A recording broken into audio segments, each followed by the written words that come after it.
let's see.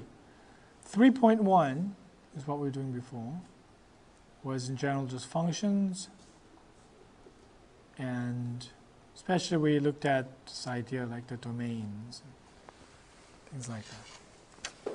Okay? And I emphasized that back then. Functions about you have an input and what the output is. The function only cares about what your input and output. Whatever you do in between to get the same input-output doesn't count. For example, x plus 1 squared is one way to get an input-output relationship, but you can do x squared plus 2x plus 1.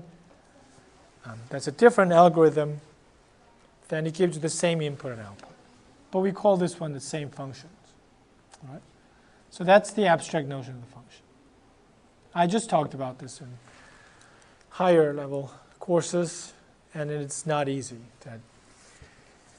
that you recognize this function is really this pair of input and output. We recognize function more as this process in here. But that's what the mathematical function is. So here we're sketching the graph of a function. Think about the graph of a function. Graph of a function is we're putting this input and output data into xy plane, right? X is the input and y is output. It doesn't have anything about this one here, the process, where the input and output is. And that's exactly what this graph of function is. So graph of function is the real data about the function. This actually doesn't have this information in there. Here's your input, and there's your output, whatever you went through. Only thing that's recorded in xy plane is an input and output. So here, these are